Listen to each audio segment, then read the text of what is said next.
Black CO's daughter went undercover. As intern, then she fired every corrupt manager on the spot. Get ready for a story of identity, power, and the quiet strength that blossoms in the face of arrogance. Welcome back, my beautiful family. It's a joy to have you here with me today. Before we dive into this story of a young woman who turns the tables on a world that underestimates her, I have a question for you. Have you ever felt invisible or misjudged in a place where you were trying your best to belong? Share your experience in the comments below. Your stories give us all strength. Now, let's begin.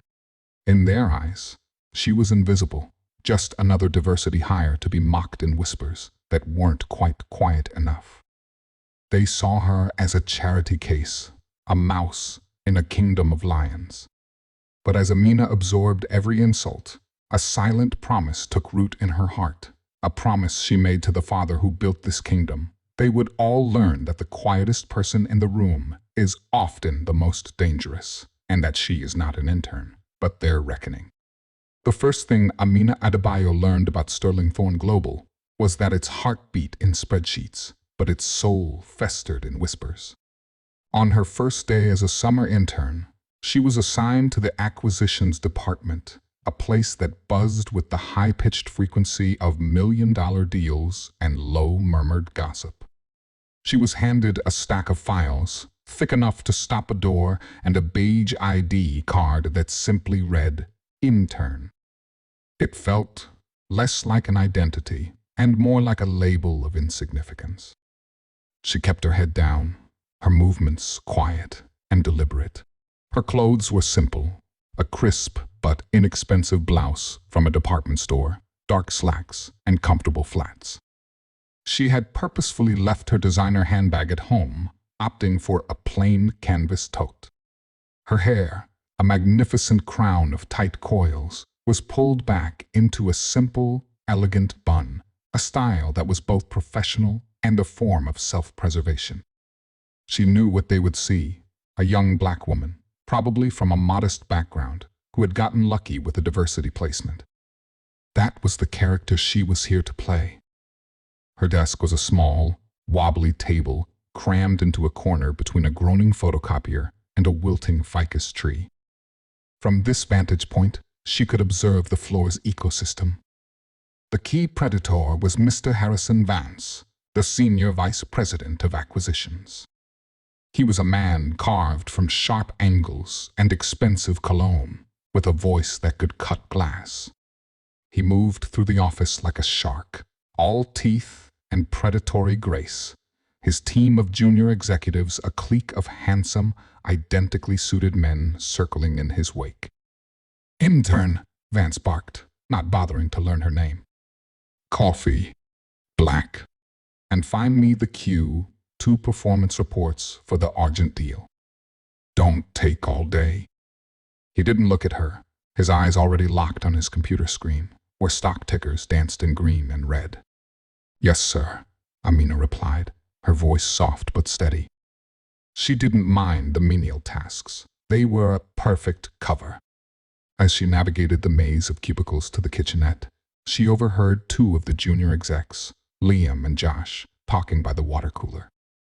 Did you see the new girl? Liam snickered, leaning against the counter. I bet she's one of those opportunity hires.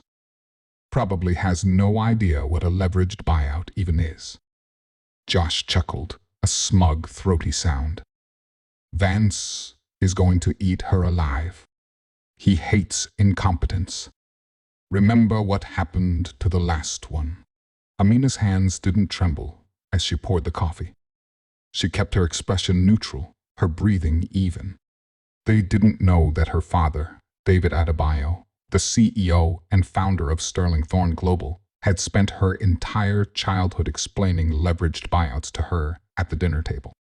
They didn't know she had spent the last 2 years at Wharton, not just studying business, but mastering it, her thesis on corporate ethics already winning academic awards. They didn't know she could buy and sell their entire department with a single phone call. but they would. Meanwhile, on the 55th floor, in a silent, sun-drenched office with a panoramic view of the city, David Adebayo stared at a framed photograph on his desk. It was of a much younger Amina, gap-toothed and smiling, sitting on his shoulders. His own reflection in the glass looked tired, the lines on his face deeper than they were a year ago. He had built this company from nothing, a testament to his grit and vision. He had created a legacy he hoped to one day pass on to his daughter. For months, however, a sickness had been growing in the roots of his empire. Anonymous tips, whispers of backroom deals, and a subtle but persistent rot in the company's financials pointed to a deep-seated corruption within his senior management. The numbers were being cooked, but so cleverly that his best auditors couldn't pinpoint the source. They were bleeding money, prestige, and integrity, all under his nose. He trusted the people he had hired, treated them like family, and somewhere along the way, that trust had been betrayed. He had begged Amina not to do this. "It's too dangerous," he'd insisted. "These are not good people. Let me handle it. I'll hire private investigators." Amina had held his hand, her gaze unwavering. "They'll see investigators coming, Dad. They'll cover their tracks. But no one will ever see me. They'll just see an intern. A girl. They won't even see her as a threat." She had smiled then, a sad, determined smile. "Their prejudice is their weakness. Let me use it against them." He had reluctantly agreed, his heart a knot of pride and fear. He knew she was brilliant, more than capable. But he also knew the darkness she was walking into. Now, all he could do was wait. He glanced at his private, encrypted phone, waiting for the single, coded text message that would signal her mission had begun. Down on the 40th floor, Amina returned with the coffee and the requested files. She placed the mug on Vance's desk, careful not to interrupt his phone call. "What took you so long?" he mouthed, glaring at her with unconcealed irritation. "I had to get the files from archives, sir," she said calmly, placing the thick folder beside the mug. He waved a dismissive hand, already turning his attention back to his call. Amina retreated to her corner, her mind a whirring supercomputer. She had seen the flash of a private email on Vance's screen, not a company address, but a personal one. She had noted the name on the account. It was the first thread, and she knew with absolute certainty that if she pulled on it, the entire corrupt tapestry would begin to unravel. Her journey into the belly of the beast had just begun. The afternoon light began to fade, casting long, distorted shadows across the office. The air grew thick with the pressure of deadlines and the unspoken anxiety of the market's closing bell. For hours, Amina had been a ghost in the machine, meticulously carrying out every task. She filed, she copied, she cross-referenced. She was so efficient, so unobtrusive, that she began to blend into the office furniture. This was precisely her goal. The more they ignored her, the more she could see. The task that would ignite the fire came late in the day. Vance, irritated after a tense phone call, strode over to her corner. He didn't just drop a folder on her desk. He slammed it down, the impact rattling her flimsy table. "I need you to cross-reference the payment logs in this file against the master expense report for the Kestrel project," he commanded, his jaw tight. "Every invoice, every wire transfer. I need it done in an hour." It was a test disguised as a task, a deliberately tedious and complex job meant to overwhelm an intern.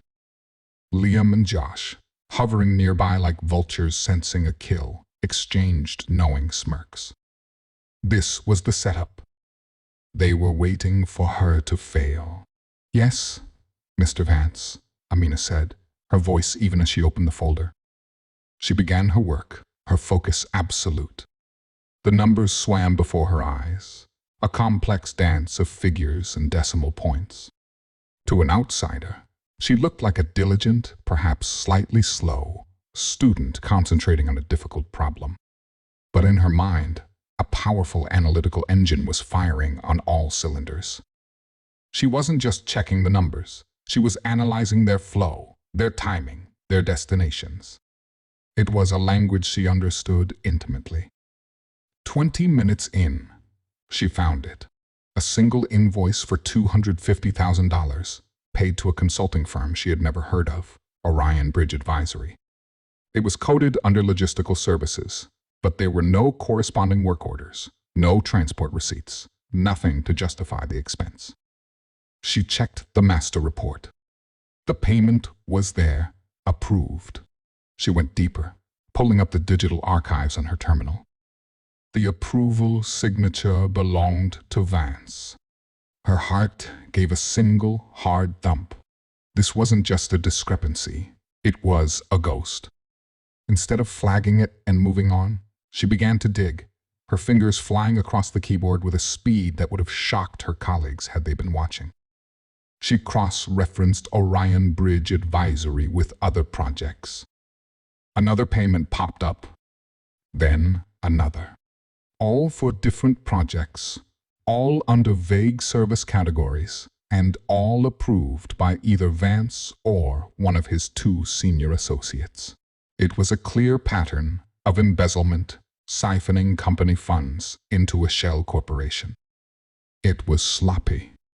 It was arrogant. And it was exactly what she was looking for. Her hour was almost up. She hadn't finished the full cross-referencing task because she had been following this critical lead. From Vance's perspective, she was simply behind schedule. He strode towards her, his face a thundercloud of impatience.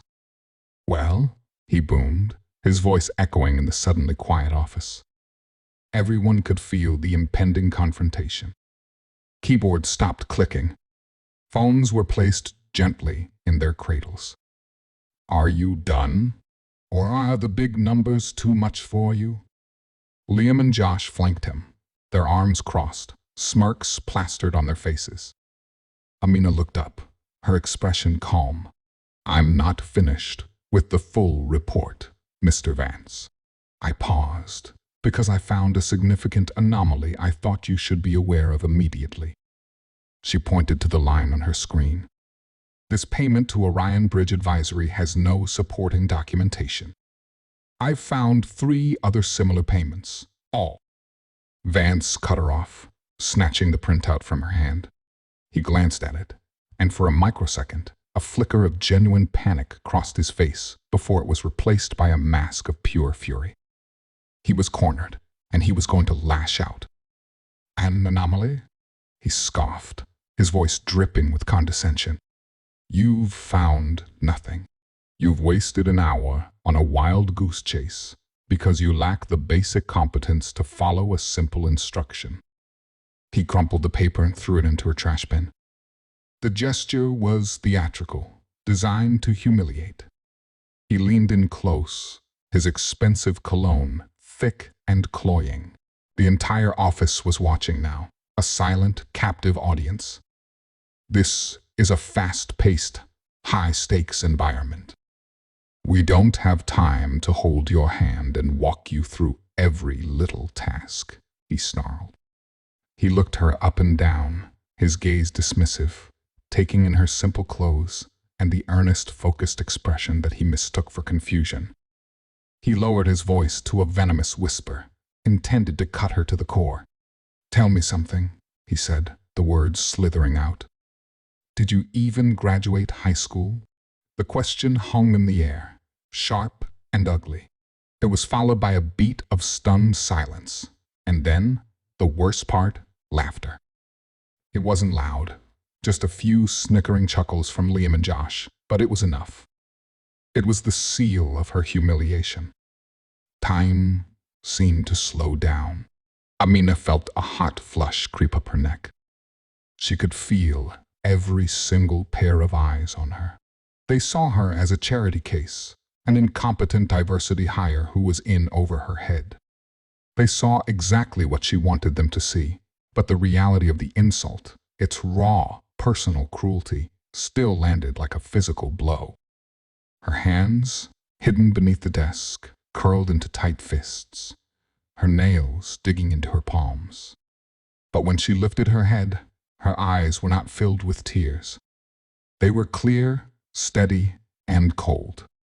The timid intern persona dissolved for just a second, replaced by something else, something hard and unyielding. She looked directly at Harrison Vance, not as an intern to her boss, but as an equal. "Yes, Mr. Vance," she said, her voice quiet but ringing with a strange authority in the silent room. "I did." Her lack of a tearful or flustered reaction seemed to unnerve him. He had expected her to crumble. Instead, she just looked at him, her gaze piercing, analytical. It was as if she were the one dissecting him. He held her gaze for a moment longer, then scoffed, trying to regain control.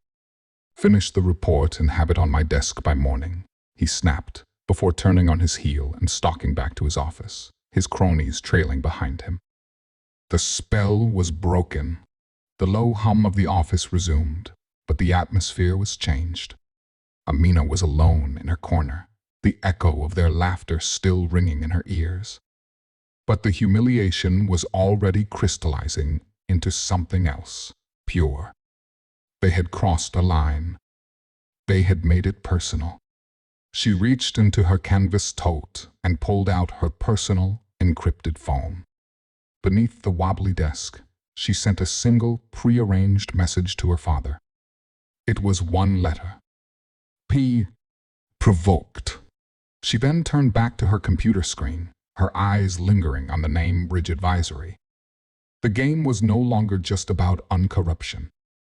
It was about dismantling an empire of arrogance, one smug, dismissive man at a time. And she had just found her starting point.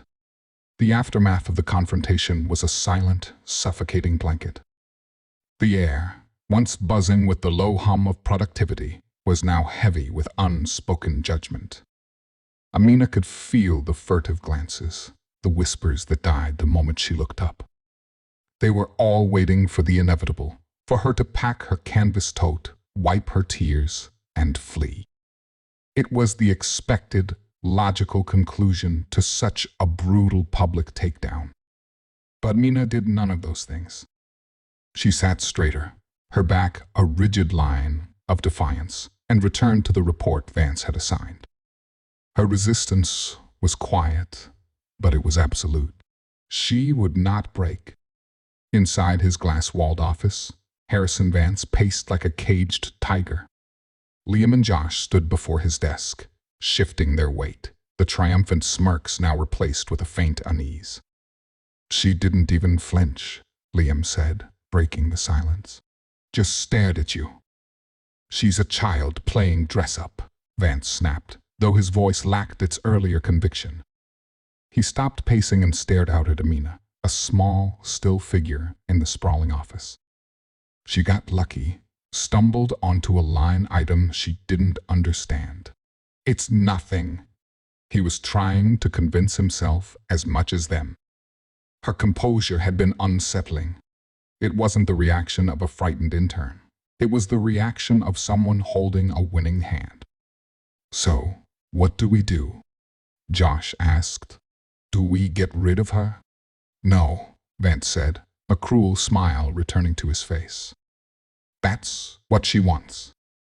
To run home crying and claim victimhood. We're not going to give her the satisfaction." He sat down, leaning back in his leather chair, a king reclaiming his throne. "We're going to bury her. Give her the most mind-numbing, impossible tasks we can think of. Data entry from corrupted files, archiving records from a decade ago. Let's see how long her little attitude lasts when she's drowning in meaningless work. She'll quit by the end of the week." It was a strategy born of denial. He refused to believe she was a threat, so he would treat her as a nuisance, one that could be easily swatted away. He was resisting the unnerving feeling that he had miscalculated, that he had kicked a hornet's nest, thinking it was a harmless paper ball. As the clock ticked past 5, the office began to empty. One by one, the employees packed their bags, offering Amina looks that ranged from pity to contempt. No one said a word to her. She was an outcast, a pariah in this corporate ecosystem. Soon, the only ones left were Amina, Vance, and his 2 lieutenants, who were deliberately staying late to watch her. At precisely 6:45 p.m. Amina stood up. She walked calmly to Vance's office, the finished report in her hands. She placed it squarely in the center of his desk. "Here is the cross-referenced report you asked for, Mr. Vance," she stated, her voice neutral. "Every invoice and wire transfer for the Kestrel project has been accounted for, as requested." Vance glanced down, surprised. It was completed, perfectly formatted, with meticulous notes in the margins clarifying minor, legitimate discrepancies. It was professional, flawless work. He felt that flicker of unease again. "I also took the liberty of flagging the undocumented Orion Bridge advisory payments separately," she added, her gaze unwavering. "You'll find them in Appendix B. I thought it would be more efficient for your review." She had just handed him back the crumpled-up evidence, this time neatly documented and indexed. It was a move of audacious defiance, masked in professional courtesy. Without waiting for a response, she turned and walked back to her corner. Vance was left speechless, the report sitting on his desk like a ticking bomb. For the next 2 hours, Amina sat in the deepening twilight of the office, the city lights beginning to glitter outside. She pretended to be tidying up her small space, but she was watching. Waiting. At 8:59 p.m. Vance and his team finally left for the night, striding out with an air of forced confidence, throwing one last look of disdain in her direction. The moment the elevator doors chimed shut, Amina's entire demeanor shifted. The timid intern vanished, replaced by a laser-focused operative. She moved from her corner to Vance's desk. Her fingers danced over his keyboard. An intern shouldn't know the IT administrator's back-end login credentials for the company server, but Amina did. Her father had made sure of it. With access to the system's raw data, she wasn't just looking at approved invoices anymore. She was tracing digital breadcrumbs. She dove into Vance's corporate email, but it was clean. Too clean. These men weren't stupid enough to use official channels. But arrogance leaves its own trail. She searched for any communication mentioning Orion or Bridge. Nothing. She then started thinking about the name itself. Orion. A hunter. What were they hunting? Money. What else? She pulled up employee files, something no intern should ever have access to. She scanned Vance's profile. Nothing. Liam's. Nothing. Josh's. And then she saw it. A small detail in his emergency contact information. His mother's maiden name, Ponti. Ponti. The Italian word for bridges. It was a long shot, a wild, intuitive leap. But corruption was often a family affair, a circle of misplaced trust. She pivoted to Vance's private email, the one she'd glimpsed that morning. It was a common web-based service, but she wasn't trying to hack it. She was looking for its signature in the company's network traffic logs. Bingo. Vance had accessed his personal email from his work computer at 11:03 a.m. Using that timestamp, she isolated the data packets. It was highly technical, deeply invasive work.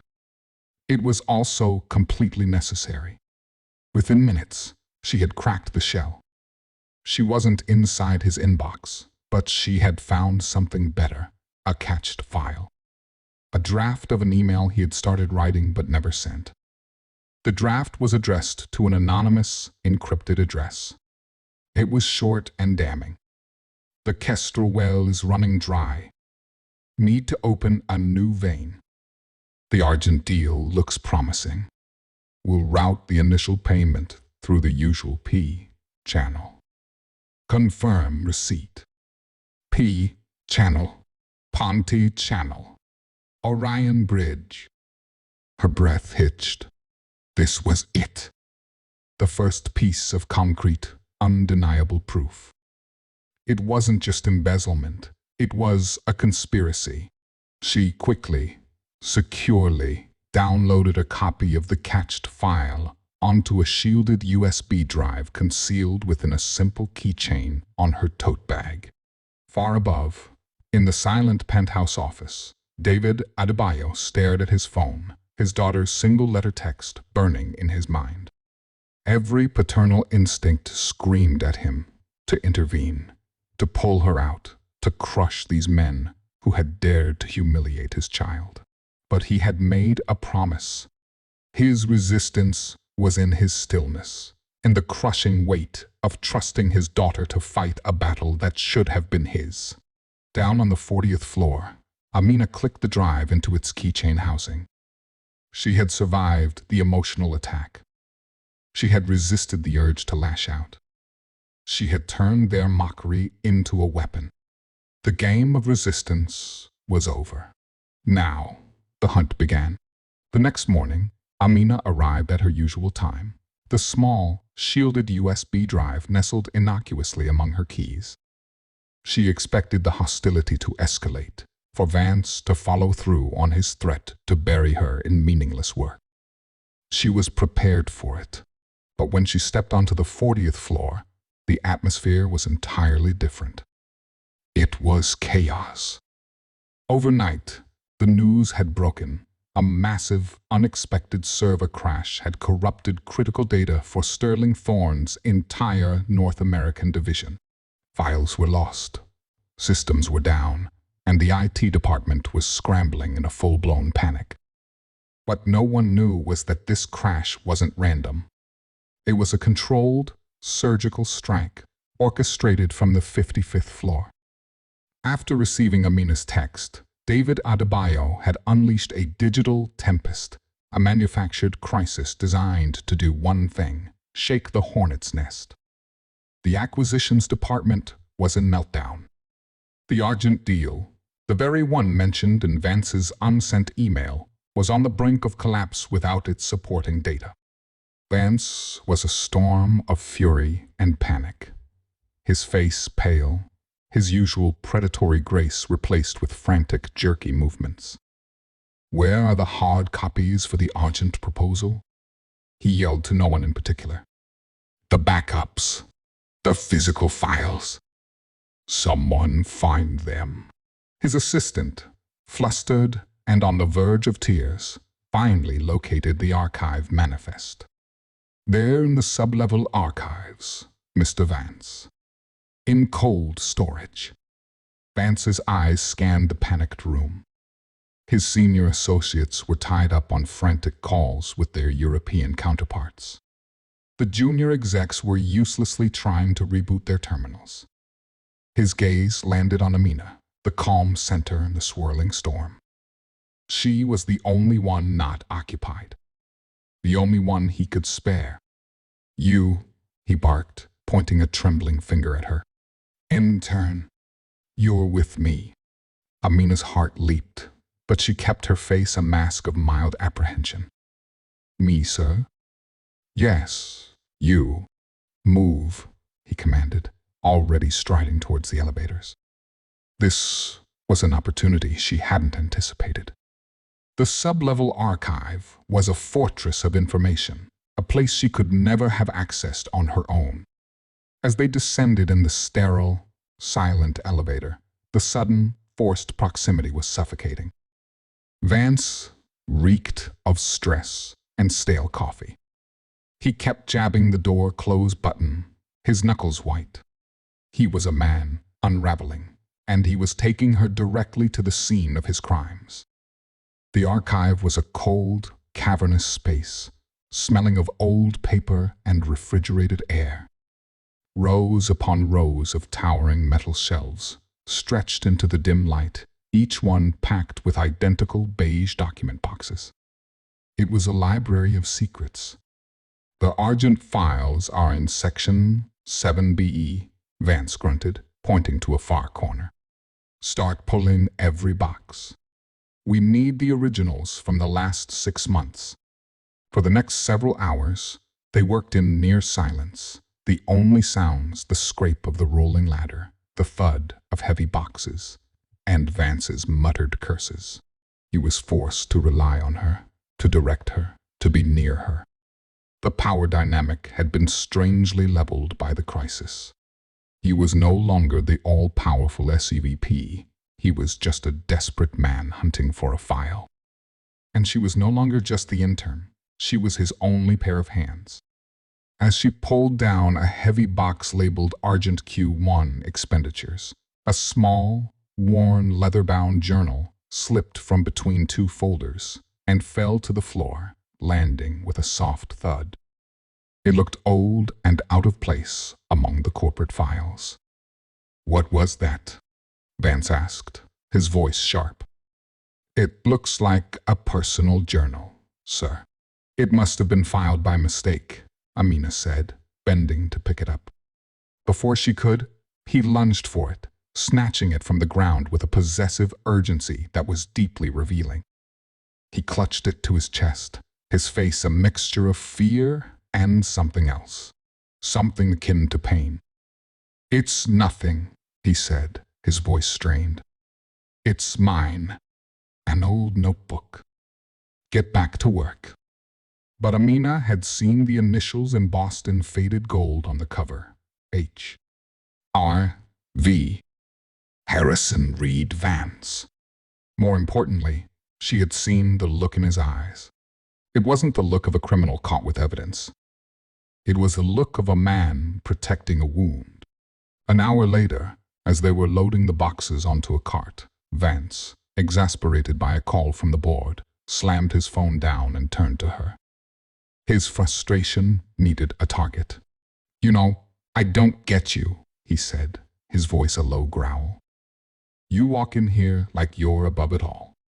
You think you're better than everyone else, don't you?" Amina paused, her hand on a box. She decided to push just a little. "I'm just here to do my job, Mr. Vance." "No," he scoffed, stepping closer. "People like you come from nothing. You get a lucky break, and you think you have it all figured out. You have no idea what it takes to build a career. To sacrifice." The hypocrisy was staggering. He spoke of sacrifice while actively stealing from the company. But his voice held a strange, bitter sincerity. The crisis had stripped away his polished veneer, leaving his raw resentments exposed. This forced proximity wasn't just logistical, it was emotional.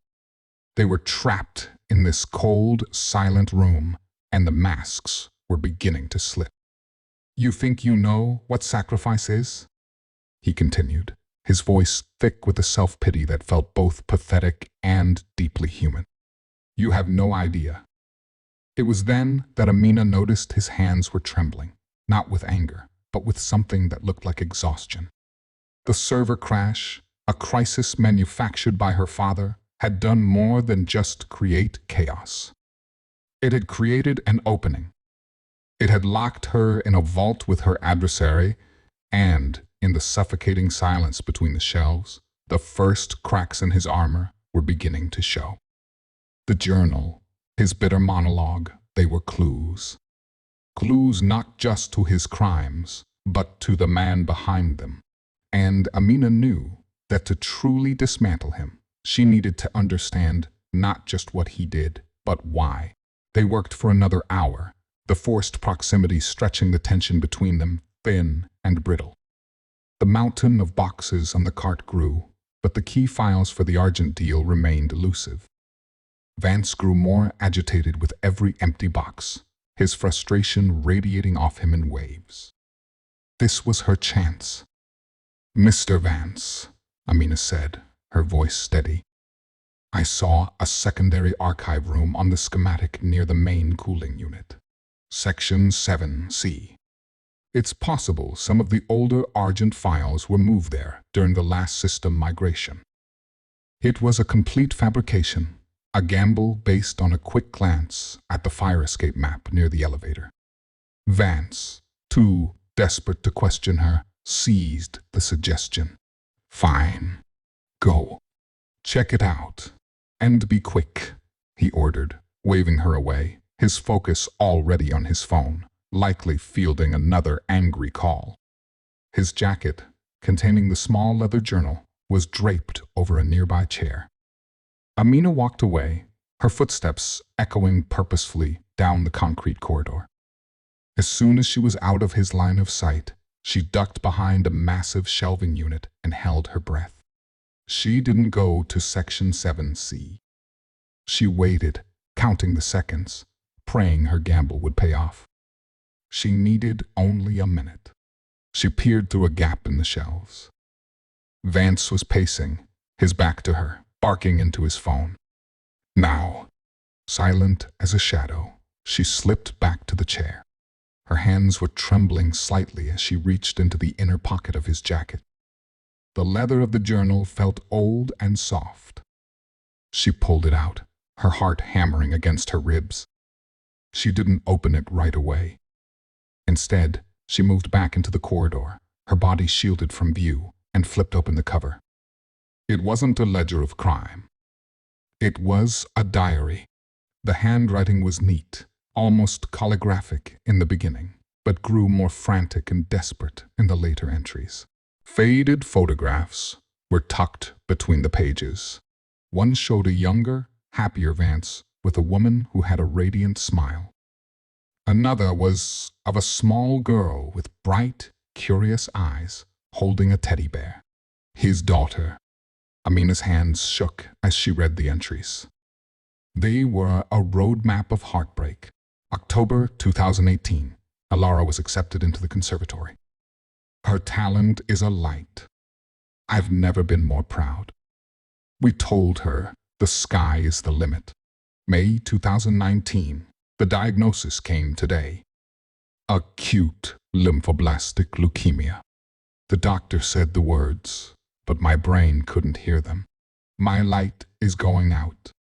January 2020, the standard treatments aren't working. There's an experimental trial in Switzerland. Revolutionary, he said. Also, astronomical.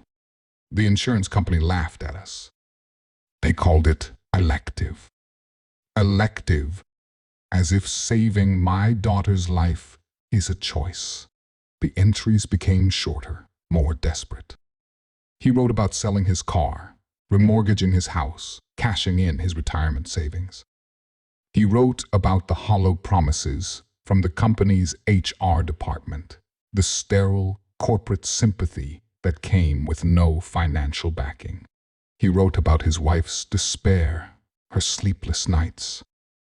He wrote about watching his vibrant daughter become a pale, fragile ghost. And then she found the entry that broke her heart. September 2022, I saw David Adayo today. He was giving a speech in the lobby about corporate family and shared values. He talked about integrity. Later, I saw him get into his new Maybach. The cost of that car could fund Alora's treatment for a year. He has no idea. None of them do. They sit on their piles of money and talk about ethics while my daughter is dying. The final entries were a blur of rage and grief. He mentioned a colleague, a man who'd been fired for embezzlement years ago, and how he'd gotten away with it. He mentioned shell corporations. He mentioned a name, Orion, the hunter constellation. He would become a hunter too. He would hunt for the money that the company he had given his life to would not give him. Amina gently closed the journal. The man in those pages wasn't a monster. He was a father, pushed past the breaking point by grief and desperation. He had watched the system fail him, a system of which her own father was the king. The corruption wasn't born from greed, but from a profound, shattering love. It didn't excuse the crime, but it explained the man. The illegal emails, the ghost payments, the kestrel well, and the argent deal, it was all for Elora. This is a pivotal moment in the story. Amina has discovered the why behind her enemy's actions. It raises a tough question for all of us. Can a person's tragic reasons ever justify their wrongful actions? Let me know your thoughts in the comments. It's a debate worth having. Suddenly, she heard footsteps. Vance was coming. Her blood ran cold. She scrambled back, slipping the journal into his coat pocket just as he rounded the corner. "Anything?" he asked, his eyes filled with suspicion. Amina held up a dusty, mislabeled file to cover her frantic heartbeat. Just some old tax filings from a decade ago. It was a dead end. He stared at her for a long moment, his gaze searching her face. Did he know? Could he see the truth of what she'd done in her eyes? The air crackled with the unspoken secret. But then he just grunted, turning away. Useless.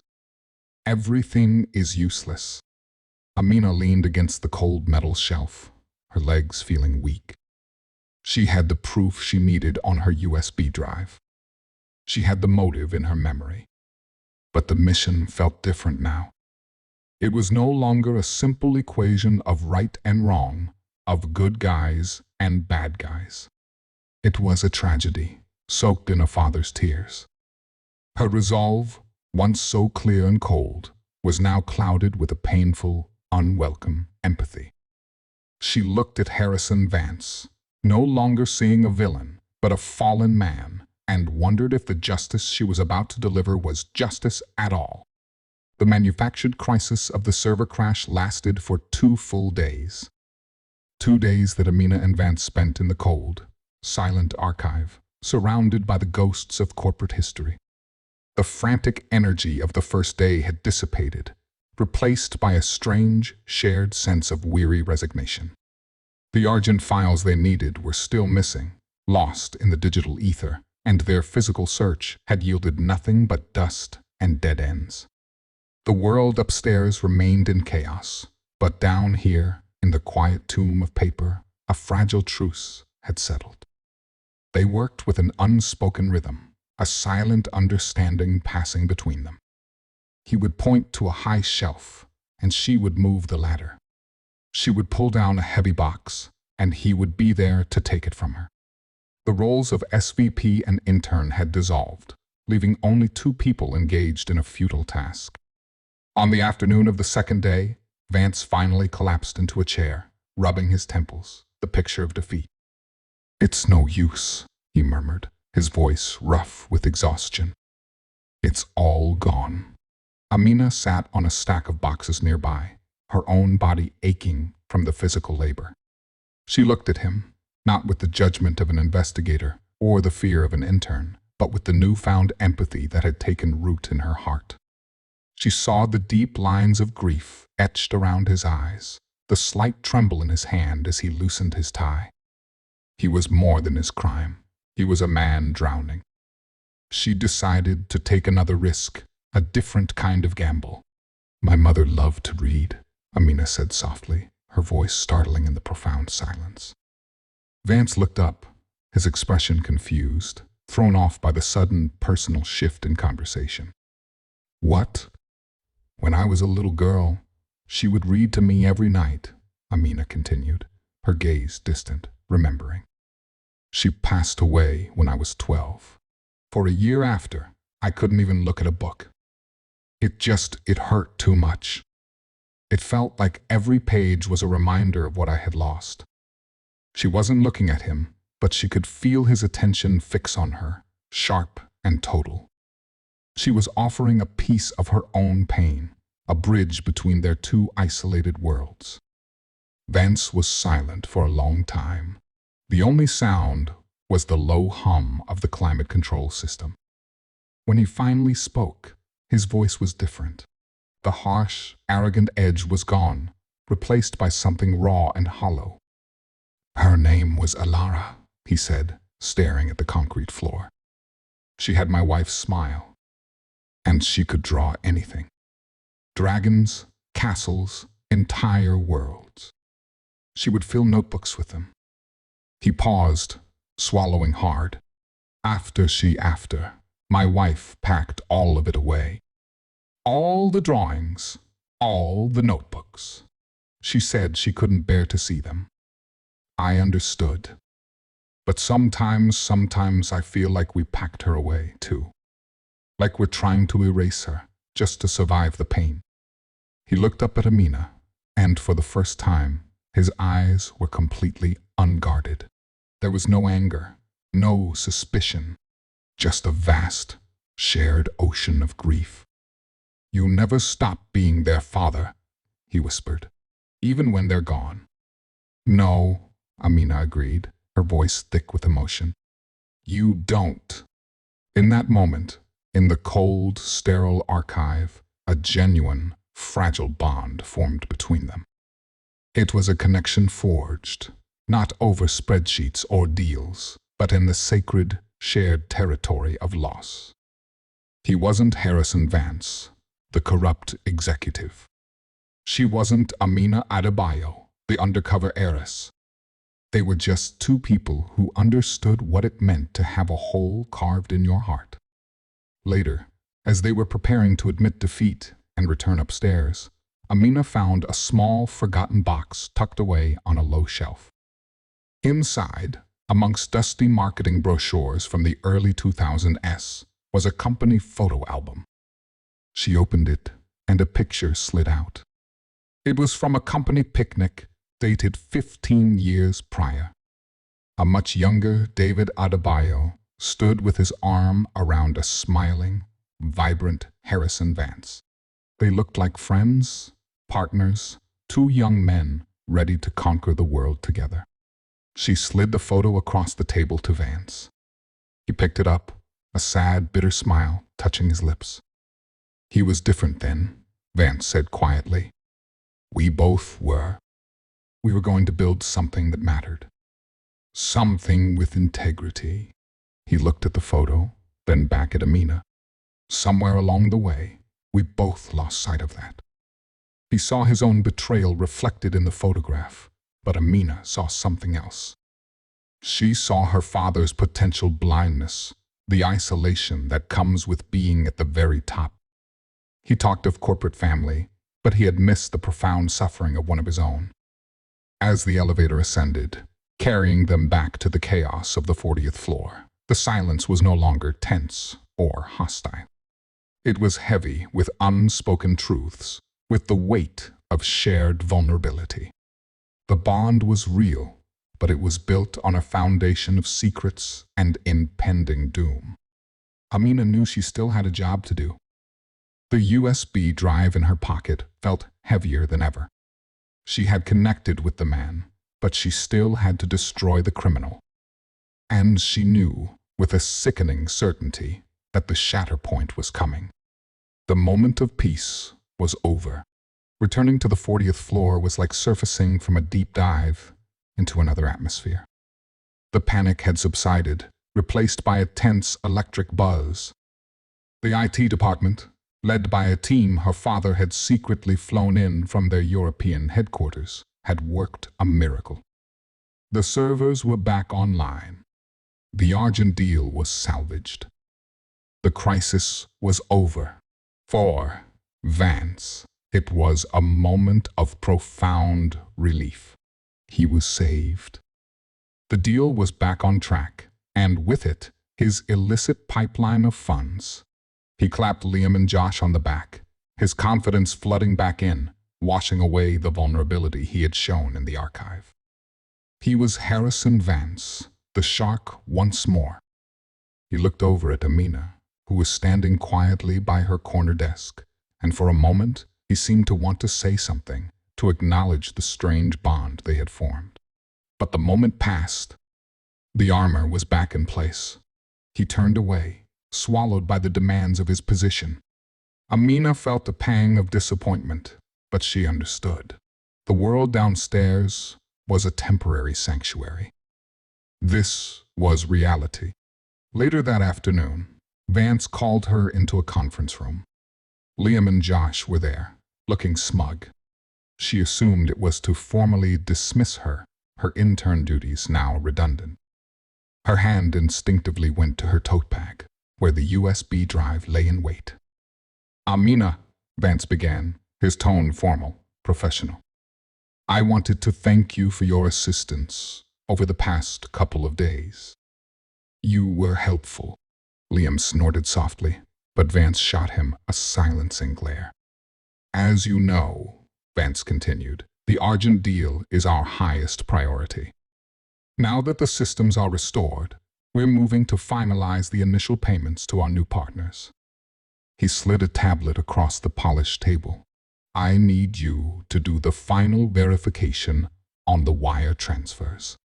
Standard intern work, but I need a second set of eyes on it. Cross-reference the payment amounts and routing numbers with the master file." Amina looked at the screen. Her blood ran cold. There it was, listed among a dozen legitimate transfers. A payment for $500,000, double the usual amount, routed to a bank in the Cayman Islands. The beneficiary was listed as Orion Bridge Advisory. Her head snapped up, her eyes locking with Vance's. He was testing her. He was flaunting it.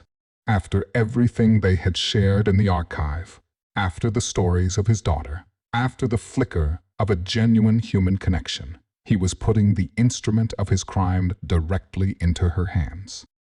It was an act of supreme arrogance, a final silent assertion of his power. He was telling her, "You see this? I can do it right in front of you, and you are still just an intern. You are powerless to stop me." The air crackled with unspoken meaning. Liam and Josh watched, sensing this was more than a simple task. They saw it as the final humiliation, forcing the girl he'd insulted to process the paperwork for his triumph. But Amina saw it for what it was, a betrayal. Not of the company, but of the fragile trust they had built. He had shown her his wound, and now he was using it as a shield for his corruption. The empathy she had felt curdled into a hot, sickening anger. He was using his daughter's memory to justify this. "Is there a problem?" Vance asked, his voice smooth as silk, a hint of a challenge in his eyes. Amina's hands were trembling, but not from fear. From rage. She looked at the tablet, then back at him. All the quiet resolve, all the calculated moves, all the emotional turmoil of the past few days coalesced into a single, sharp point of decision. The game was over. "Yes," she said, her voice dangerously quiet. "There's a problem." She pushed the tablet back across the table. "This payment to Orion Bridge Advisory, it's fraudulent." The change in the room was instantaneous. Liam and Josh straightened up, their smirks vanishing. Vance's face hardened, the mask of civility dropping away to reveal the cold fury beneath. "I don't know what you're talking about," he said, his voice dropping to a low growl. "You're an intern. You will do as you're told." "No," Amina said, standing up. Her voice grew stronger, clearer, ringing with an authority they had never heard before. "I will not process a payment for a shell corporation you created to embezzle company funds. A company named after your daughter's favorite constellation, used to funnel money you started stealing after she passed away." Vance recoiled as if she had struck him. His face went ashen. The mention of his daughter, of Orion, was a blow he had never expected. It was a violation of the most sacred ground. "You have no idea what you're talking about," he snarled, rising from his chair, his voice shaking with fury. "You presumptuous little—" "I know everything," Amina cut him off, her voice like ice. "I know about the Swiss clinic. I know the insurance company refused to pay. I read your journal, Harrison." It was the final, devastating blow. His rage morphed into a look of profound, naked betrayal. The secret pain he had guarded for years, the pain he had shared a fraction of with her in the archive, had been stolen and thrown back in his face as an accusation. The bond they had formed, the empathy she had shown, he now saw it all as a lie, a cruel tactic to get close to him. "You," he stammered, his face a mask of anguish and hatred. "You manipulated me. All of it. In the archive. It was all a lie. I felt for you," Amina said, her own voice cracking with the emotional cost of this moment. "I grieved with you. But that doesn't give you the right to betray this entire company. It doesn't give you the right to use her memory as an excuse." "Get out," he whispered, his voice hoarse. "Get-out," he roared, slamming his fist on the table, the sound echoing through the glass walls. "You are fired. Get out of this building before I call security and have you thrown out." The shatter point had arrived. The fragile bond was not just broken, it was obliterated. Harsh, unforgivable words had been said. In that moment, he saw her as a monster who had used his deepest grief against him. And she saw him as a man who had desecrated his own daughter's memory. They were torn apart, leaving nothing but the wreckage of what might have been. Amina turned and walked out of the conference room, the full weight of her choice and its terrible consequences crashing down upon her. She had won the battle, but she felt utterly, devastatingly alone. Amina didn't go back to her corner desk. She didn't pack her canvas tote. She walked straight past the stunned, silent faces of the 40th floor employees, past the wilting ficus tree, and stepped into the elevator. Her face was a stoic mask, but inside, a storm raged. Vance's cry of betrayal echoed in her mind. "You manipulated me. It was all a lie." Was it? She had used his pain, his story, to confirm her suspicions. She had violated his privacy to find the truth. The line between justice and cruelty felt terrifyingly thin. The elevator didn't go down. It went up. It opened onto the 55th floor, a world of quiet, understated power. Polished mahogany, soft lighting, and priceless art. Her father's world. He was waiting for her, standing by the panoramic window, his back to the door. "It's done," Amina said, her voice sounding small in the vast office. David Adebayo turned. He saw not the triumphant victor, but his daughter, her shoulders slumped, the weight of the battle heavy on her. He opened his arms, and she walked into them, finally letting the mask crumble. The tears she had held back for days finally came, silent and hot against the fine wool of his suit. "He was just a man who loved his daughter," she whispered, her voice choked with a sorrow that felt like her own. "He was a good man once, Dad. I saw a picture. With you. You were friends." David held her tightly, his own heart aching. "I know," he said softly. "I know. I looked for him in the numbers, in the reports. I should have been looking for him as a man. As my friend. I failed him long before he failed this company." It was a confession he had never been able to make to anyone but himself. He had built an empire, but in the process, he had become isolated from the very people who held it up. He had created a corporate culture where a man like Harrison Vance felt he couldn't ask for help, where he felt so alone that crime seemed his only option. Meanwhile, back on the 40th floor, chaos erupted. Vance had stormed out of the conference room, his face white with rage. "Security!" he yelled. "I want that intern escorted from the building. Her access is terminated. Now." Liam and Josh, seeing their leader's fury, scrambled to do his bidding. But it was too late. An email had just landed in the inbox of every single employee at Sterling Thorne Global, from the mailroom clerk to the board of directors. The subject line was simple: an urgent message regarding corporate integrity. The sender was David Adebayo, CEO. Attached was a single protected file. The file from Amina's USB drive. It contained the cached email draft. It contained the timeline of her investigation. And it contained a meticulously documented report on the Orion Bridge Advisory Shell Corporation, detailing every fraudulent payment, every back-channel communication, every stolen dollar. Vance's phone began to buzz violently. Then Liam's. Then Josh's. The stock tickers on their screens, which had been a steady green all afternoon, suddenly began to flicker, then plunge into a waterfall of red. News outlets had the story. The market was reacting in real time. Their carefully constructed world was vaporizing before their eyes.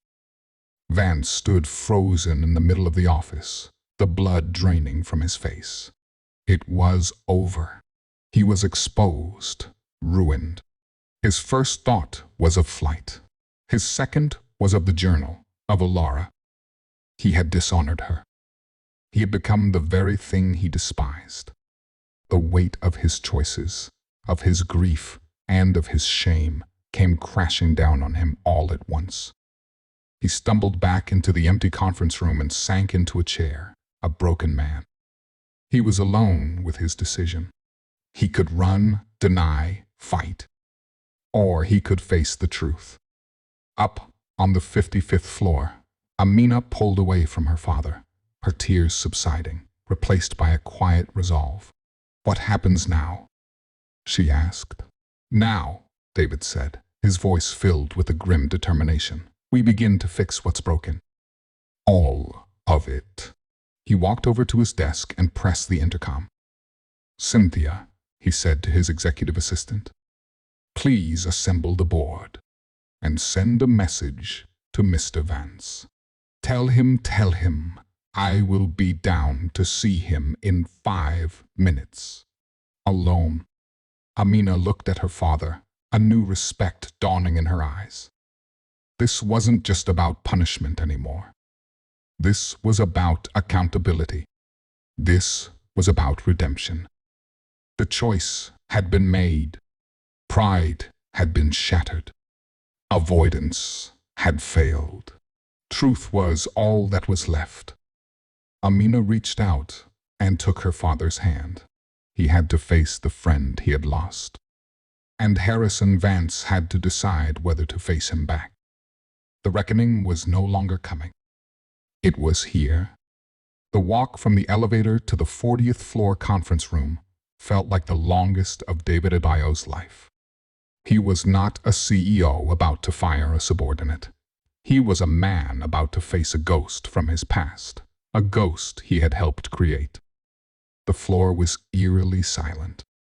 Employees stood in shocked clusters, whispering, their eyes darting from their screens to the glass-walled room where Harrison Vance sat, motionless. David pushed the door open. The sound made Vance flinch, but he didn't look up. He was staring at his hands, resting on the polished table where he had tried to seal his last corrupt deal. The room was thick with the ghosts of shouted words and shattered trust. David didn't sit opposite him. He pulled up a chair and sat beside him, just as he had in the old days when they would sketch out business plans on napkins. "I saw the photo," David said, his voice quiet. "From the company picnic. The one my daughter found." Vance finally looked up, his eyes hollowed out by grief and shame. "We were young," he rasped. We were going to build something that mattered, David finished for him, echoing the words Vance had said to Amina in the archive. A painful silence settled between them. It wasn't about the money, not really. It was about the chasm that had grown between two friends, a chasm so vast that one man's world could fall apart without the other even noticing. "I'm sorry, Harrison," David said, the words costing him more than any deal he had ever lost. "Not for this. This had to happen. I'm sorry for letting it get to this point. I'm sorry I wasn't the friend you needed when you needed one most." Vance stared at him, his expressions shifting from shock to a dawning, painful understanding. He had been so consumed by his own righteous anger, his own narrative of being wronged by the system, that he never considered the failure might have been human, not just corporate. "She's a remarkable woman," Vance said, his voice cracking. "Your daughter." He looked down at his hands again. She saw all of it. The darkness. The reason. And she still chose to do the right thing. He let out a dry, humorless laugh. "I called her incompetent. I asked her if she'd graduated high school." The shame of that moment, of his own blind arrogance, was perhaps the sharpest cut of all. At that moment, the door opened again. It was Amina. She hesitated, seeing the two men together. David nodded for her to come in. She walked over, not with the fire of an accuser, but with a quiet grace. She placed something on the table between them, the small leather-bound journal. Vance flinched, unable to look at it. "I shouldn't have read it," Amina said softly. "It was a violation. But I need you to know that the woman who read it wasn't an investigator. She was the daughter of a woman she lost too soon." She paused, letting the words sink in. And she understood. She slid the journal toward him. "Your daughter's memory isn't in those illegal accounts, Mr. Vance. It's in here. It's in the man who wrote these words. The father who would have done anything for his child." Vance finally reached out, a trembling hand, and touched the worn leather cover. It was an absolution he never expected. He looked at Amina, truly seeing her for the first time, not as an intern, not as his boss's daughter, but as a person of profound strength and empathy. "What you did was wrong," David said, his voice firm again, bringing the reality of the situation back into focus. "It has to be answered for. There will be legal consequences. You'll be terminated, of course. Liam and Josh as well. We will make a full disclosure to the authorities." Vance nodded slowly. He expected it. He deserved it. "But," David continued, "the money you took. The money for Elara's treatment. We're going to call it what it should have been from the start, a loan. A company loan to a valued employee in a time of crisis. You will pay it back. Over time, but it will not be classified as theft. It was a lifeline, an act of grace in the midst of ruin. It wouldn't save him from the legal fallout, but it saved his daughter's memory from being tied to a crime. It was justice, tempered with mercy." A month later, Sterling Thorne Global held a press conference. David Adebayo, with Amina by his side, announced a complete overhaul of the company's ethical guidelines. He also announced the creation of the Elara Foundation, a new corporate-funded charity dedicated to helping employees cover catastrophic medical expenses for their families. It would be a place where no one would ever have to feel as desperate as Harrison Vance had. Integrity, he explained, wasn't just about preventing wrongdoing. It was about actively doing good. The final scene is not in a boardroom. It's at a small, independent art gallery downtown. An exhibition is being held The Worlds of Laura Vance. Amina had worked with Vance's wife to unbox the drawings, to frame them, to celebrate the light that had been hidden away for so long. Amina was standing in front of a beautiful drawing of a dragon, soaring through a starry sky, when a figure appeared beside her. It was Vance. He looked older, tired, but the hollowed-out look was gone. "Thank you," he said simply. There were no other words needed. She was incredibly talented, Amina said, smiling at the drawing. They stood in comfortable silence for a moment. Two people from different worlds, forever linked by a crisis that had shattered them both, and then, somehow, put them back together, changed. "I start my new job on Monday," Vance said. "Non-profit work. Financial counseling for families in crisis." Amina smiled, a genuine, warm smile. "That sounds perfect." He nodded, and for the first time, a real, unburdened smile touched his own lips. "It feels like it." He turned to leave, then paused. He looked at Amina, the young woman he had underestimated so profoundly. "Don't ever let anyone make you feel small," he said. "Not ever." He walked away, leaving Amina in the warm glow of the gallery lights, surrounded by a young girl's beautiful, soaring dreams. She had walked into Sterling Thorn to expose a criminal, but she had ended up helping to save a man. The victory wasn't in the firing or the crashing stock. It was here, in the quiet redemption, the unexpected connection, and the love that had, in the end, found its way home. We've been on quite a journey together today. This story reminds us that people are rarely just one thing, a hero or a villain. It leads me to a final question for you, my wonderful family. What does a true, meaningful victory look like to you? Is it about winning the battle, or is it about the grace you show after the fight is over? I can't wait to read your wisdom in the comments below. Thank you for being here, and I'll see you in the next story.